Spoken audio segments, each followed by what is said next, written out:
Year 1340. The Iberian Peninsula's fate is uncertain. From across the sea, a shadow threatens to engulf the Christian kingdoms in flames. Tens of thousands of Muslims have crossed the Strait of Gibraltar, ready to bring Castile and Portugal under their banner. Facing them, a weary and divided army, but led by two kings who are not willing to give up an inch of land without a fight.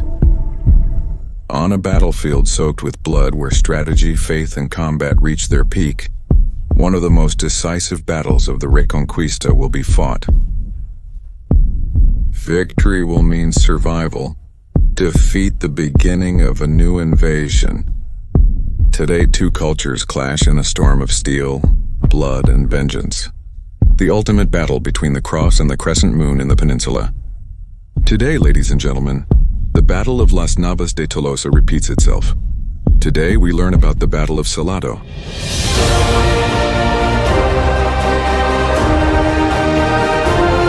In the previous episode, we saw how the Marinids landed on the Iberian Peninsula. An impressive army. Tens of thousands of men had crossed the strait to emulate the Umayyads, to conquer the peninsula, and bring the Crescent Moon back to Covadonga. Now they were besieging the city of Tarifa, aiming to expand their domains around Algeciras, and to secure the base of operations from which to launch their own reconquest. Alfonso XI knew clearly that they had to do something before it was too late. The first barrier, the naval one, had failed. Now it was time for the foot soldiers to speak. The Castilian monarch summoned his nobles, raised levies, called on his allies, and prepared for war. There was a clear order. They had to save the stronghold. The Castilian hosts began to gather in Seville, but they were not enough. They needed more troops. They had to repeat the coalition of Las Navas de Tolosa, the united Christianity of the peninsula, once again to fight against Islam. To that end, he sent emissaries to the King of Portugal, Alfonso IV, requesting his help against the common enemy. With some reluctance, the Portuguese troops left the kingdom heading toward Seville. Both crowns would fight together once again. To make sure Hassan didn't avoid the fight, Alfonso XI sent a proposal for the armies to face each other near the Janda Lagoon. A neutral position or one favorable to the Christians. But the Sultan rejected the offer. Despite having numerical superiority, he wasn't going to take the risk and would choose the battlefield himself. When the Christian army was ready, the campaign began. It was once again considered a crusade. In fact, it was a much more important crusade than those in the Holy Land. Because if it failed, the Muslims could reach the Pyrenees again, and maybe this time, the French wouldn't be able to stop them, since they were embroiled in the 100 Years' War against the English. The Preliminaries, reinforced by the King of Granada and his troops, abandoned the siege of Tarifa to face the Crusaders in open battle. But before leaving, they burned the siege weapons, destroyed the defenses, and all the supplies they couldn't take with them. This decision showed that Hassan was not entirely convinced of victory, since if he had been, he would have kept troops besieging the city to resume the siege once the battle was won, and much less would he have set fire to the siege machinery. Both armies camped near Algeciras with the Salado River between them.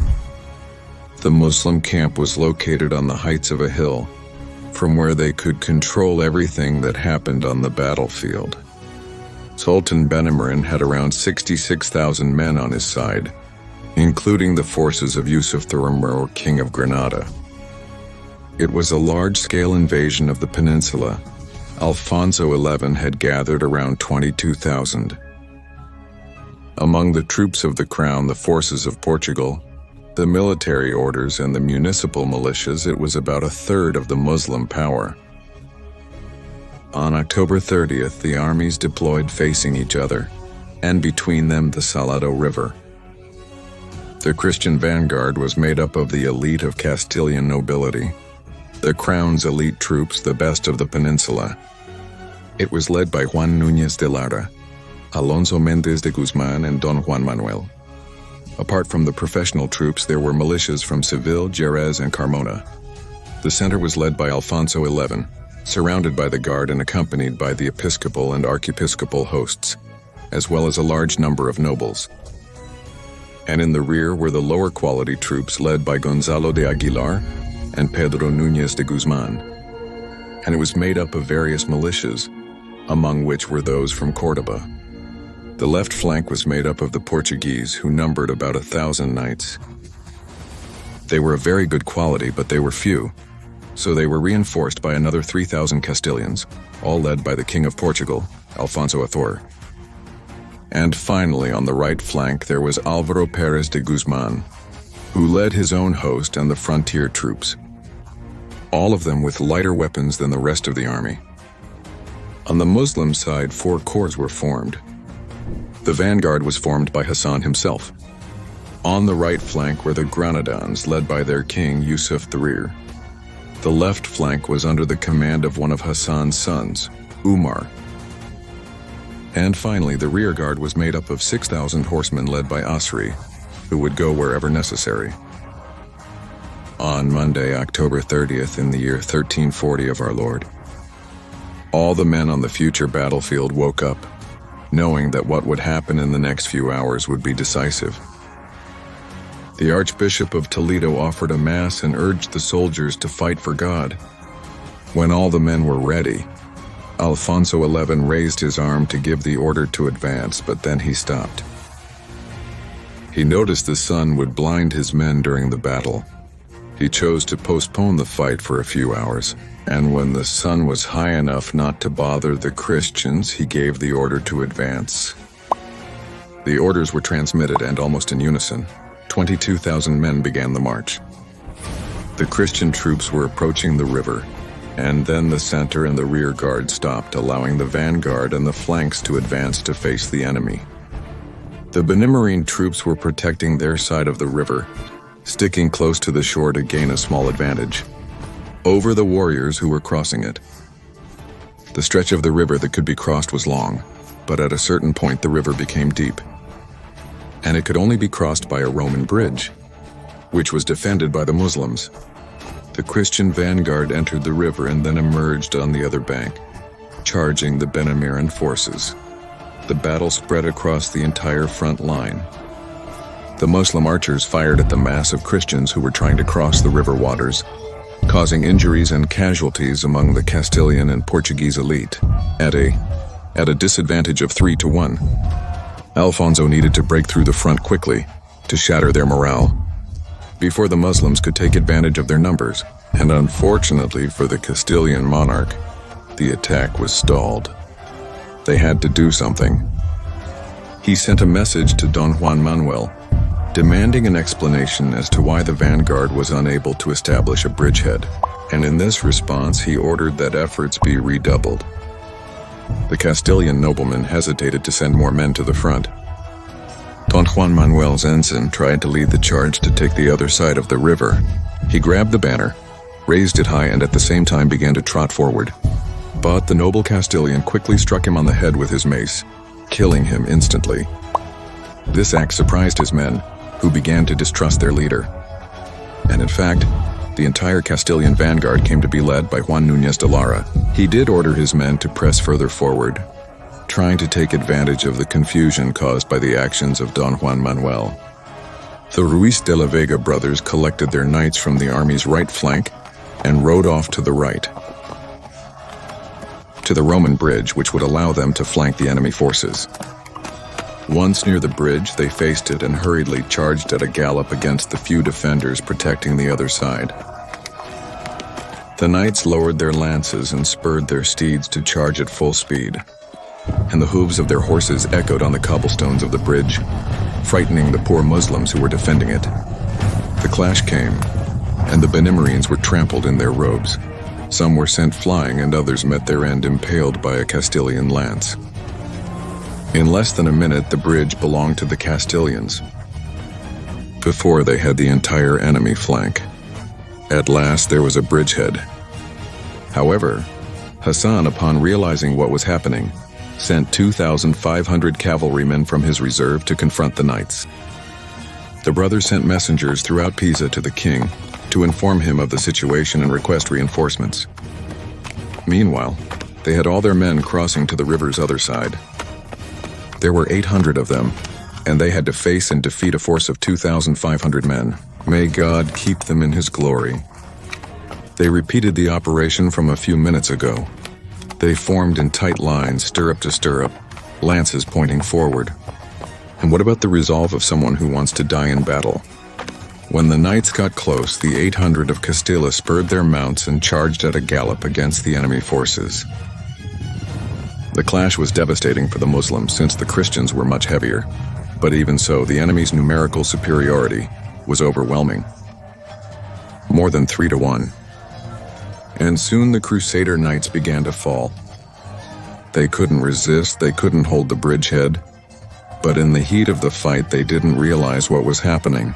The thunder of hundreds of horses trotting on stone was heard. The brothers of La Vega turned and witnessed the mercy of Alvar Perez de Guzman. Alfonso had been quick and had sent him with 1,500 heavy cavalry to reinforce the bridgehead. Despite his young age, he proved to be a determined and skilled strategist. He knew when to exploit the enemy's weakness. The knights of Alvar Perez crossed and immediately threw themselves upon the enemy troops. However, once again Hassan saw everything and decided to send new reinforcements.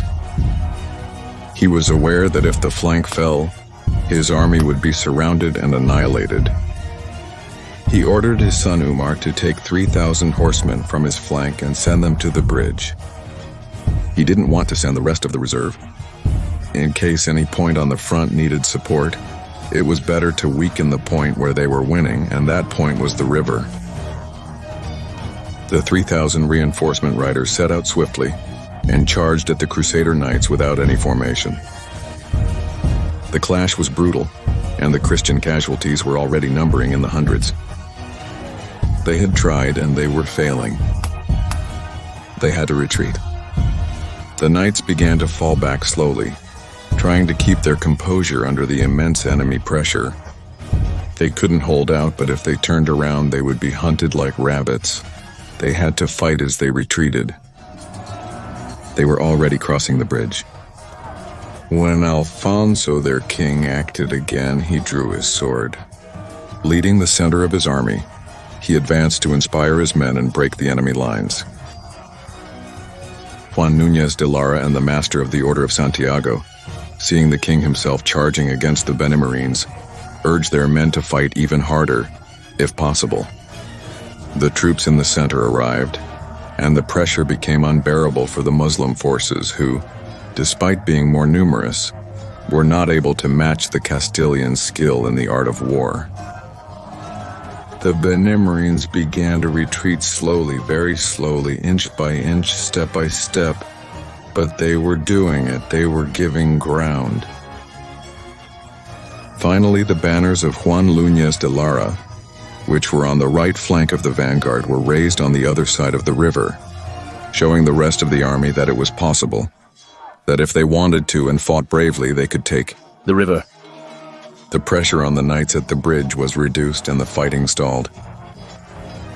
The Saracen riders didn't want to risk pushing too far, getting away from their line and then ending up surrounded, isolated, with all the consequences that would bring. Then the banners of Juan Núñez de Lara, seeing the possibility of helping the knights on the right wing, they charged at the backs of the Muslims on the bridge, turning the Saracen fear into something real. Now it was the Benebrine horsemen who were falling by the dozens, by the hundreds.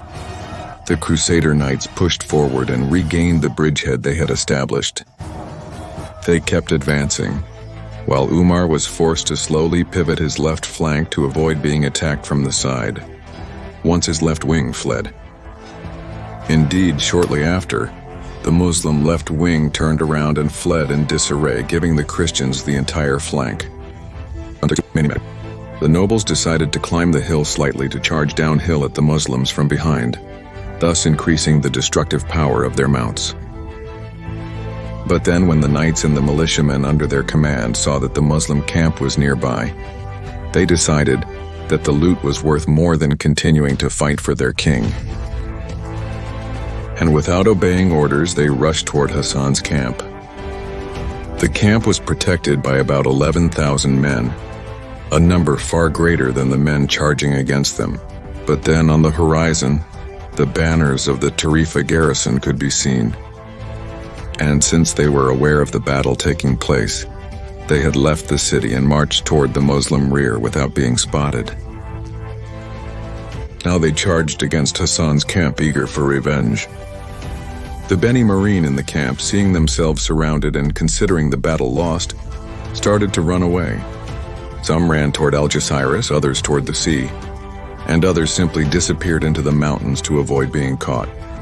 However, a small contingent evaded the Christians and ran to join the rest of the army to inform the Sultan about what was happening. At the rear, Alfonso XI from the center of the vanguard ordered his royal guard to charge fearlessly straight into the heart of the Benemarian formation. To try to capture Hassan and end the battle, the king himself, sword in hand, rushed forward with his men in a desperate attempt to finish the fight. The attack began successfully. Little by little, Alfonso advanced with his men into the enemy front. He was getting closer to Hassan, but what he didn't know was that the rest of his line couldn't advance. The Crusaders had broken the front, but after the effect of the charge wore off, they were starting to be surrounded. And with them, the Castilian monarch. Arrows began to fall on Alfonso's men, and he was close to losing his life. When an arrow grazed his body and stuck in the saddle, he realized he was risking too much. The Archbishop of Toledo, Hilda Albornoz, stopped his advance to prevent greater harm. At that moment, Gonzalo de Aguilar, commanding part of the rear guard, seeing that the king needed help, ordered his men to advance. The municipal militias of Córdoba, Ezica Zamora, and the Bishop of Mondoñedo marched to the front to help their king. They charged against the Benemarines, allowing their vanguard companions to rest and managing to prevent Alfonso and his guard from being completely surrounded. The bottleneck that was forming began to widen, saving the king's life. The Benemarines, who had come close to victory, continued to retreat slowly. Now on the Christian left flank where the Portuguese were, they were the ones in danger. The rest of the rearguard, led by Pedro Núñez de Guzmán, marched to their aid and joined the fight against the forces of Granada. The situation across the entire front was balanced, although slightly tilted in favor of Christendom. It was then, at that moment, when the men who had charged against the Benemaran camp, sated with gold and loot, returned to obey. Orders formed at the top of the hill, and at the command of their officers, they charged downhill like demons against the Muslims' backs. No one expected that charge, neither Alfonso, nor Hassan, nor Christians, nor Muslims, and that is why it was so devastating. The Saracens were crushed. The long Castilian lances pierced their bodies like a prow through the waters of a sea. Calmly, the heavy mounts charged with their enormous bodies at the poor men in front of them. They bit, they kicked, they trampled. Knight and steed were one. Morale broke among the Benemarine. They refused to fight under such conditions. All is one. The soldiers of the king, the army of Granada, and Sultan Benemirin turned around and tried to escape the slaughter. But the Christians could not allow it. That battle was to decide the future of the crown, the future of the peninsula, the future of Christendom itself. If those men escaped, nothing would prevent the Sultan from gathering them again to launch another large-scale invasion. Who knows? If you know, the Christians would be able to stop them. Now they had to massacre them. The Crusaders set out in pursuit of the Muslims, who could only save their lives by taking refuge behind the walls of Algeciras. The Christian victory was total, decisive, and unquestionable. It was one of those victories that echoed throughout Christendom all over Europe, on the same level as Las Navas de Tolosa. On the continent, the battle was compared to that of Charles Martel at Poitiers, which, by the way, you can learn about at the link above. In fact, this battle had greater consequences than Las Navas de Tolosa. After the Battle of Salado, never ever again in the entire history of Spain would a North African power dare to invade the Iberian Peninsula. And the thing is, the Battle of Salado was one of those victories that really changed the course of history. However, despite the total victory, Alfonso couldn't take all of Granada due to logistical issues. In the year 1344, Algeciras fell into Castilian hands, bringing the War of the Strait to an end. Since with that position in Christian hands and a powerful fleet that grew stronger every year, the Strait of Gibraltar was secured. Kazan, after the brutal defeat and the loss of Algeciras, completely changed his expansionist policy and focused it on North Africa, ignoring the peninsula. Does it remind me of Caris or Teutoburg? Something that stays engraved in the hearts of the defeated. Alfonso VIII of Portugal received the nickname the Brave because of this battle. In the year 1350, Alfonso XI, the Just, died as a victim of the Black Plague, and it had been brought to Europe by some Genoese sailors. He was only 38 years old. And now it's time to ask the same question. What will happen after the king's death? Well, it turns out that Alphonse XI really liked having children. He had at least 13. Plus some illegitimate ones that aren't counted. So just imagine the mess that could happen in the next episode.